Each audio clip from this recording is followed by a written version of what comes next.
एक कहावत कही जाती थी लखनऊ में कि कौशल जी के एक आवाज पे पूरा लखनऊ जाम हो जाया करता था। बीए आपने सीआर डिग्री कॉलेज से किया? नहीं, वो पेपर देने पहुंच नहीं पाया। कहीं ये कारण तो नहीं था कि आप धरनों में ज्यादा एक्टिव हो गए? एमएलए का चुनाव हारने के बाद। नमस्कार, आज चुनावी यात्रा में हम लखनऊ पहुंचे हैं। लखनऊ की एक देहात सीट मोहनलालगंज से सांसद हैं कौशल किशोर जी। स्वागत है सर आपका। आज चुनावी यात्रा में हम लखनऊ पहुंचे हैं। लखनऊ की एक देहात सीट मोहनलालगंज से सांसद हैं कौशल किशोर जी। स्वागत है सर आपका। कौशल जी के बारे में एक संक्षिप्त परिचय बता दें। कौशल जी का जब नाम होता है तो कहीं ना कहीं दलितों के मसीहा के रूप में लिया जाता है। एक कहावत कही जाती थी लखनऊ में कि कौशल जी की एक आवाज पे पूरा लखनऊ जाम हो जाया करता था, और हो जाया करता था ही नहीं, ये अभी भी। पिछले कुछ दिनों पहले हम लोगों ने देखा था और कवरेज की थी कि इन्होंने एक मैराथन का आयोजन किया था जिसमें पूरा लखनऊ जाम हो गया। सत्य है? जी जी। आपका जन्म 25/1/1960 काकोरी में हुआ। शिक्षा आपकी 12वीं कालीचरण इंटर कॉलेज में हुई। उसके बाद बीए आपने सीआर डिग्री कॉलेज से किया? नहीं, बीएससी मैंने सीआर डिग्री कॉलेज के लिए उसमें किया था। फर्स्ट ईयर में आपने छोड़ दिया? नहीं, फाइनल ईयर में मेरे 2 पेपर छूट गए थे जी, इसलिए वो कंप्लीट नहीं हो पाई। और वो कहीं ये कारण तो नहीं था कि आप धरनों में ज्यादा एक्टिव हो गए थे, लोगों के बीच रहने लगे थे? कुछ परिस्थितियां ऐसी थी उस समय कि मेरी जान का खतरा था, जी। तो लोग गाड़ाबंदी करते थे जिसकी वजह से मैं वो पेपर देने पहुंच नहीं पाया। पारख महासंघ का आपने गठन किया, क्या ऐसी मजबूरी आ गई थी या काम नहीं हो पा रहा था आपका? क्या पारक चुनौतियां थी? महासंघ तो मैंने 2007 में गठित किया जी। एमएलए का चुनाव हारने के बाद। तो वो उसके गठन के पीछे कबीर साहब का था, परखो जानो पहचानो।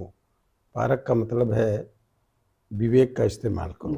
इसलिए वो सभी लोगों को, क्योंकि मैं कबीरपंथी विचारधारा से बहुत सहमत हूँ और जुड़ा रहता हूँ, इसलिए उनका जो पारक है उसके नाम पे पारक का गठन किया हमने। आपका कम्युनिस्ट पार्टी से भी जुड़ाव रहा? हाँ, मैंने शुरू में कम्युनिस्ट पार्टी में ही था। किन कारणों से आप और अलग विलग हो गए? कम्युनिस्ट पार्टी में कुछ मुद्दे थे। मेरा था कि दुनिया के मज़दूरों एक हो का नारा लगाने के बजाय हिंदुस्तान के मज़दूरों एक हो, हिंदुस्तान के किसानों एक हो। आप अपने देश की बात करो, दुनिया के लोगों को एकजुट करने के चक्कर में देश को भी एकजुट नहीं करते हो।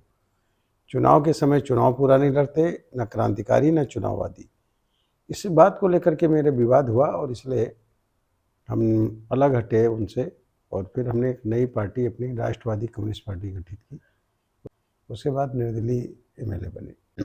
जब आपके संघर्षों के दौर पे ध्यान दिया जाता है तो देखा जाता है कि आपने 6 चुनाव लड़े और 6 चुनाव हारे। मतलब 6 चुनाव आप हारे और लड़े तो कई चुनाव आप। उन चुनावों को हारने के बाद में किस प्रकार से खुद को संभाला और लोगों के बीच में रह के काम करने का प्रयास किया? देखिए, चुनाव तो मैं 6 चुनाव लगातार हार करके फिर 7वीं बार निर्दलीय चुनाव जनता ने मलिहाबाद मुझे से? जिताया मलिहाबाद से। लेकिन मैं जो लोग वोट देते थे उनसे कहता था कि आप किसी के पास नहीं जाना, आप जो लोग मुझे वोट दिए उनके काम की जिम्मेदारी मेरी। तो काम तो नहीं होने थे क्योंकि मैं किसी पद पे नहीं था, इसलिए मैं उनके काम के लिए धरना प्रदर्शन, थाना तहसील ब्लॉक हॉस्पिटल ये घेरना, जिसकी वजह से उनके काम भी होते थे और मैं एक विधायक से ज़्यादा काम कराता था। ये नारे भी वहीं से चालू हुए क्या कि कौशल की एक आवाज पे पूरा लखनऊ जाम हो जाता है, धरनों से? हाँ, तो वो तो देखिए था कि जिस समय मैं ऐसा बोलता था तो निश्चित तरीके से इतने बड़े पैमाने पर लोग इकट्ठा होते थे कि निश्चित तरीके से इतनी ज़्यादा गैदरिंग होती थी लोगों की, इतनी ज़्यादा कि निश्चित तरीके से उसमें जनता हमारे समर्थन में खड़ी होती थी, और जो अगर कुछ जाम होना होता तो अपने आप जाम हो जाता था। 2002 से 2003 तक आप मुलायम सरकार में राज्य मंत्री रहे। क्या कुछ ऐसा हो गया कि फिर से आपको एक ही साल में इस्तीफा दे दिया? नहीं, 2003 से 4, हाँ सॉरी। 4 रहा मैं, केवल 8 महीना रहा। कुछ मुद्दे ऐसे थे जिन पर हमारी सहमति नहीं बनी, जैसे मैं श्रमिक थाने खुलवाना चाहता था। अच्छा, क्या होता उन थानों से? उन थानों से मज़दूरों को उस पर मुकदमा लिखा जाए, जो मज़दूरों का पैसा नहीं देते लोग, काम करा लेते, उनके खिलाफ मुकदमा लिखा के उनको किया जाए। फिर वो नहीं माने तो मैंने अपना श्रमिक थाना खोला जी। और फिर उसके बाद जो है उसमें 3500 करीब मुकदमे लिखाए, 3300 हल भी किए। ये मुकदमे आप स्वयं लिखवाते थे या कुछ हाँ लोग हाँ, नहीं, जो लोग पीड़ित थे वो आकर के थाने में लिखवाते थे जी। मुकदमा, उनकी समस्याओं का निदान होता था। हम्म, और फिर इसलिए मैंने सोचा ऐसा मंत्री बनने से क्या फ़ायदा जिसमें जनता को कोई काम ना हो, कोई तो काम ना इसलिए हो। मैंने इस्तीफा दे दिया। 2014 में आप भारतीय जनता पार्टी में आते हैं। इससे पहले 2007 वाला आप इलेक्शन हार जाते हैं और फिर 2009 का बाई इलेक्शन भी आप हार जाते हैं। 2014 में आपको कौन था जो पहली बार भारतीय जनता पार्टी में लेके आता है? फिर 2007 में मैं चुनाव हारा, 2009 में बाई इलेक्शन हारा, 2011 में एक बाई इलेक्शन लखीमपुर अच्छा। में हारा, फिर उसके बाद 2012 में भी मैं चुनाव हारा, हम्म, और उसके पहले एक एमपी का भी चुनाव मैंने 2004 में लड़ा था, वो भी हारा। तो 2014 में माननीय राजनाथ जी हम्म। हमें पार्टी में लाए, और तब पार्टी में 27 जनवरी 2014 को ज्वाइन किया। तो उसके बाद टिकट पार्टी ने दिया, और फिर उसके बाद जनता ने जिता करके सांसद बनाया। जब आपके पुराने समय को याद किया जाता है तो कहीं ना कहीं फिर उसमें इन संघर्षों को भुलाया नहीं जा सकता। अब वर्तमान में डबल इंजन की सरकार है, लोगों की अपेक्षाएं भी बहुत हो जाती हैं। तो जब आप 2019 में लोकसभा में दोबारा चुन के आए तो आपने SC ST OBC के बच्चों के लिए 19/7/2019 को लोकसभा में एक आवाज उठाई कि एक ऐसी कमेटी का गठन होना चाहिए जो रिक्त स्थानों को भरा जाए, जिसके माध्यम से जल्दी भर्तियां निकाली जाए। जो बच्चे तैयारी कर रहे हैं उनको बड़ा लंबा समय का इंतजार न करना पड़े। हाँ, बैकलॉग की भर्तियां कुछ पोस्टें खाली थी, और उस पर ये मैंने उठाया था, लेकिन अब बैकलॉग की भर्तियां बड़े पैमाने पर जो है हो गई हैं। और आदरणीय प्रधानमंत्री नरेंद्र मोदी जी ने जो ऐलान किया था लोगों को रोजगार देने का, रोजगार मेले लगा करके लगभग 10 लाख लोगों को नियुक्ति पत्र देने का भी काम किया है। जी। प्रदेश सरकार ने भी इसी तरीके से काम किया, बैकलॉग की भर्तियां बड़े पैमाने पे हो गई हैं। आप अनुसूचित मोर्चे के अध्यक्ष रहे उत्तर प्रदेश में और 3 बार हमको लगता है कि आपको ये मौका मिला। क्या कुछ आपको लगता है कि पूरे प्रदेश में इन जातियों के साथ गलत हो रहा था और आपके बाद सही हुआ? अनुसूचित जाति का मैं 3 बार अध्यक्ष पार्टी ने मुझे बनाया, और मैंने डॉक्टर अंबेडकर का मिशन शोषण विहीन जात विहीन समाज की स्थापना के लिए जी। एक पूरा आंदोलन चलाया कि भारतीय जनता पार्टी और आशीष डॉक्टर अंबेडकर के मिशन को पूरा कर रही है। और उसमें जो अनुसूचित जाति के प्रतिभाशाली हाई स्कूल इंटर जो फर्स्ट डिवीज़न में लड़के पास हुए, लड़के लड़कियां, उनको उनका सम्मान करना, इस तरीके से कई एक कार्यक्रम मैंने पूरे प्रदेश में आयोजित किए। और फिर अंबेडकर जयंती पे किस तरह के आंदोलन चलाए, डॉक्टर अंबेडकर का मिशन अधूरा, बीजेपी RSS कर रही पूरा, मोदी योगी कर रहे पूरा, इसीलिए हम बीजेपी की, बीजेपी हमारी है। तो ये आंदोलन चलाया जिससे तमाम जो है अनुसूचित जाति के लोग बीजेपी से जुड़े। कोविड के दौरान जब आप सांसद भी थे, आपकी अपनी विधायक भी थी, एक आपके घर में घटना घटित होती है, उसको मैं बार बार नहीं दोहराना चाहता। उससे फिर आपने एक आंदोलन खड़ा कर दिया। आज पूरे देश में नशा मुक्त समाज का आंदोलन चल रहा है। आप पिछले समय में पिछले 2 बार दिल्ली में भी कार्यक्रम का आयोजन किए। जिस प्रकार से एक कहा जाता है कि लखनऊ जाम करना, उसी प्रकार से दिल्ली जाम हो गई थी। इतनी संख्या में कहीं हर गाड़ी पे पोस्टर्स दिख रहे थे नशा मुक्त समाज के, और भारी संख्या में लोग आए थे, और दिल्ली में भी वो चर्चा का विषय हो गया था। किस प्रकार से आप चाहते हैं कि पूरा देश नशा मुक्त हो जाए? देखिए, पूरा विश्व नशे से परेशान है। हाँ। और तंबाकू से भी परेशान है। इससे कैंसर लोगों को हो रहा है, लोगों की उम्र कम हो रही है, लीवर डैमेज हो रहा है, किडनी खराब हो रही है, कम समय में लोग मर रहे हैं।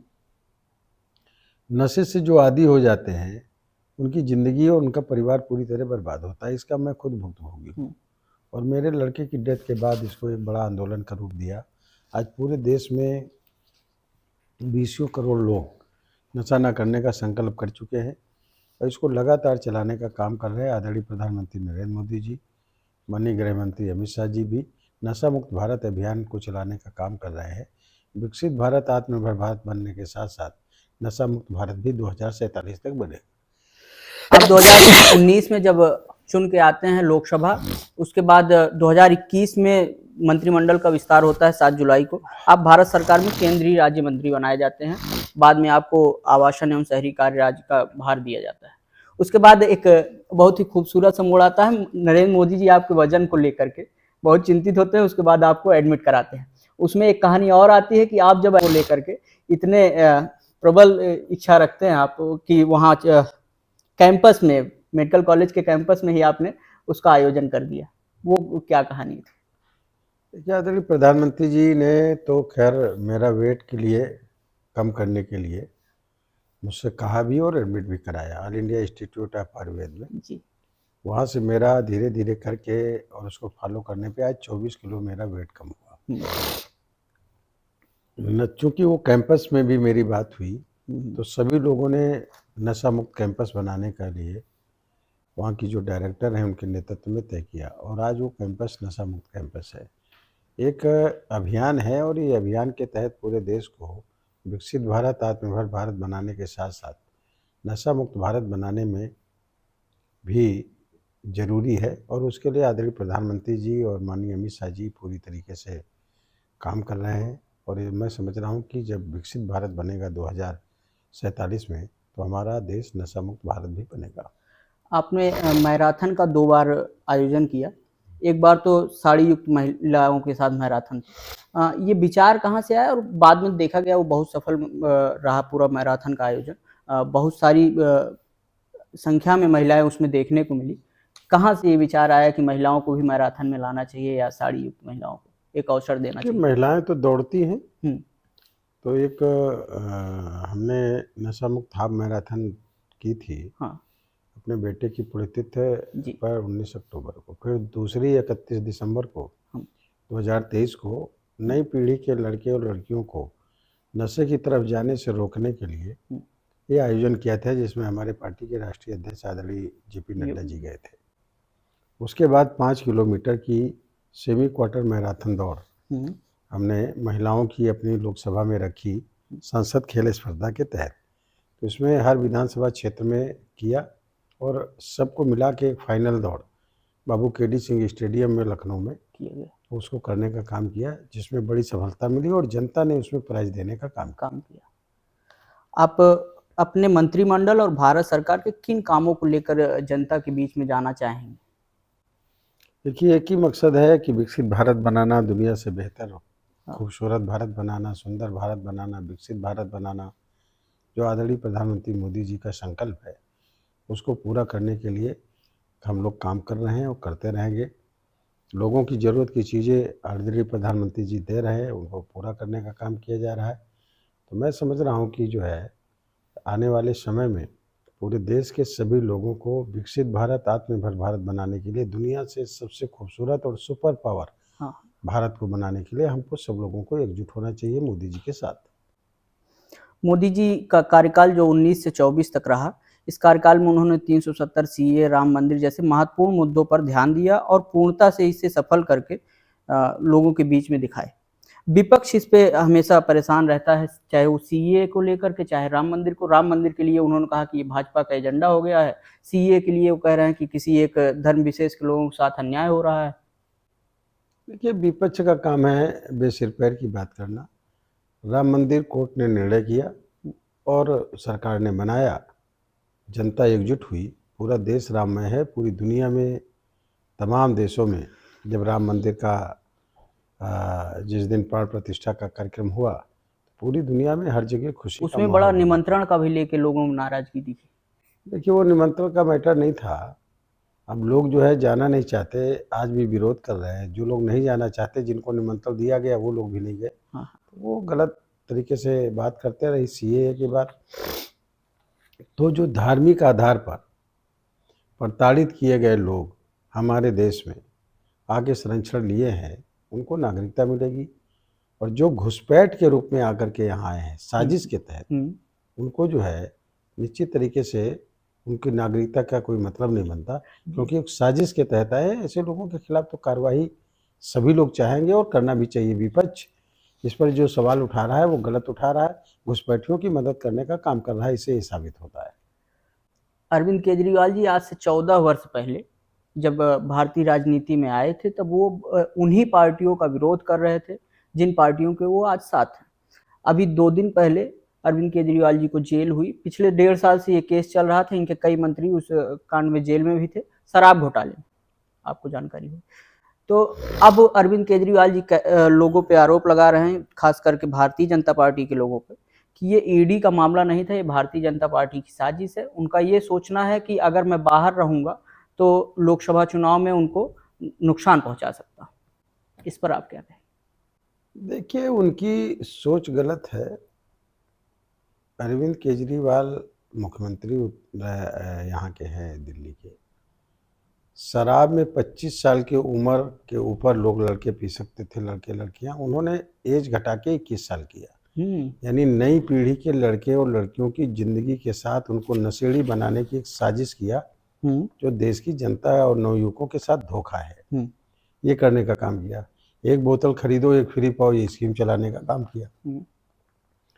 पूरे देश की जनता को और दिल्ली की जनता को चाहिए कि निश्चित तरीके से ऐसा व्यक्ति जो नई पीढ़ी के लड़के और लड़कियों की ज़िंदगी को शराबी बनाने कर उनको बर्बाद करने का जो कानून बना रहा हो, ऐसे व्यक्ति के खिलाफ कार्रवाई होनी चाहिए और जनता उनके खिलाफ खड़ी होनी चाहिए। शराब घोटाले में ईडी और सीबीआई जो भी कार्रवाई कर रही है वो स्वतंत्र संस्था है। बीजेपी के ऊपर ब्लेम लगाना, सरकार पे ब्लेम लगाना टोटल गलत है। और मैं समझ रहा हूँ कि जो भी तथ्य मिले होंगे उस तथ्य के आधार पे उनके खिलाफ कार्रवाई हो रही। बीजेपी से इससे कोई लेना देना नहीं। ईडी ने 9 बार समन भी भेजा था, वो गए नहीं। हाँ, वो जानबूझ करके नहीं गए, जानबूझ करके विवादित मामला खड़ा कर रहे थे। अगर आप निष्पक्ष थे तो आपको पहले ही समन में जाकर के अपनी बात कहनी चाहिए थी। आप नहीं गए इसलिए कि आपको डर था पूरी तरीके से, क्योंकि आप जानते थे कि आप किसी न किसी मामले में हैं तो आपके खिलाफ बवाल होगा। तो वो जानबूझ करके इसको एक तूल देने का काम कर रहे हैं और आज भी तूल देने का काम जानबूझ करके कर रहे हैं। मैं समझ रहा हूँ जो लोग भी अपने बच्चों को नशे से बचाना चाहते हैं, अरविंद केजरीवाल जैसे लोग, जो लोग बच्चों की ज़िंदगी नशेड़ी बना करके खराब करना चाहते हैं, ऐसे लोगों से दूर रहने का काम करें और ऐसे लोगों का विरोध करना चाहिए। भारतीय जनता पार्टी इस बार नारा लगा रही 400 के पार। खड़गे जी ने भी लगा दिया था लोकसभा में वैसे तो लेकिन आपको क्या लगता है कि सभी इतने गठबंधन बन गए हैं और एक साथ ये चुनाव लड़ रहे हैं, कुछ चुनौतियां हैं क्या? कोई चुनौती नहीं है। भारतीय जनता पार्टी 370 से ज़्यादा सीटें जीत के आएगी और एनडीए 400 पार से ज़्यादा सीट की जीत करके आएगी। जनता में अपने आप आवाज़ उठने लगी, इस बार 400 पार। आप चुनाव के मैदान में हैं और पिछले दिनों जनसंवाद यात्रा भी निकाले, लोगों के बीच में गए। बहुत सारा प्यार आपको मिल रहा है, सोशल मीडिया पे हम लोगों ने भी देखा। आपको क्या लगता है कि लोकसभा क्षेत्र में आपके लिए कोई चुनौती है? कोई चुनौती नहीं है, जनता जानती है।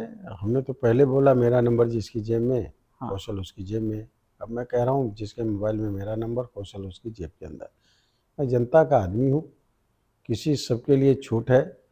मिलना जुलना कोई प्रोटोकॉल नहीं जनता के लिए। एक कार्यकर्ता की तरह मैं उनके बीच में रहता हूँ और मैं समझ रहा हूँ कि जनता इसीलिए तमाम मुझे सम्मान भी देने का काम करती है। मैं सभी अपने मतदाता भाइयों को, सभी लोगों से अपील भी करता हूँ कि मैं आपकी जेब का आदमी हूँ, इसलिए सब लोग एकजुट होकर के फिर से खुद इस चुनाव को जीतने का काम करें। नेताओं के ऊपर हमेशा से वोट को एक खरीद फरोख्त का इल्ज़ाम लगता रहा है, लेकिन आपके चुनाव में कुछ हमको अलग सा देखने को मिला। आप मैदान में जब उतरे तो आप लोगों से ही पैसा मांग रहे हैं चुनाव लड़ने के लिए। आप मतदान की वो कुछ पैसा शायद 1 रुपये या 2 रुपये ऐसा कुछ करके आपने नामांकन के लिए इकट्ठा कराया। 10,000 रुपये नामांकन फीस जमा होनी है। हाँ। 10,000 लोगों से एक मैंने अपील की कि उनके 1-1 रुपये से नॉमिनेशन करना चाहता हूँ। तो सब लोग अपने आप दे रहे हैं, 1 रुपया 2 रुपया 5 रुपया 10 रुपया, कोई 100-500, कोई 1000-2000 भी देता है। लेकिन 10,000 लोगों से वो पैसा कलेक्ट करने के बाद ही वो जनता के पैसे से नॉमिनेशन करेंगे, ताकि उनका ये अधिकार मेरे पर रहे कि हमने नॉमिनेशन करा के लड़ाने का काम किया, ताकि वो काम कराने के लिए भी उनका अधिकार मेरे ऊपर बना रहे। इसलिए ये जन भागीदारी है और ये चुनाव भी जन भागीदारी का चुनाव है। इस प्रकार की रणनीतियाँ आपकी कौन तय कर देता है? आप लोगों को एकदम कोई तय नहीं करता। ये नई चीज़ें और जन भागीदारी से चूँकि मैं चुनाव लड़ता हूँ, अपने आप ये सब चीज़ें आती रहती हैं और इसके लिए जो पहले से ही मैं इस तरीके का काम करता रहा हूँ और मैं समझता हूँ जन भागीदारी ही से सबको करना चाहिए, ताकि जनता के बीच में हम लोगों से मिल भी सकें, बात भी कर सकें और उनके काम भी कर सकें। आज हमारे साथ इस चुनावी यात्रा के दौरान बात करने के लिए लोकसभा क्षेत्र मोहनलालगंज से प्रत्याशी कौशल किशोर जी थे। और आप सभी दर्शक हमारे साथ जुड़े रहिए। आगे इस चुनावी यात्रा में हम नए उम्मीदवारों के साथ आप सभी के बीच में होंगे। आप सभी का बहुत बहुत धन्यवाद। आप सब अपना ख्याल रखिए। धन्यवाद। प्रणाम।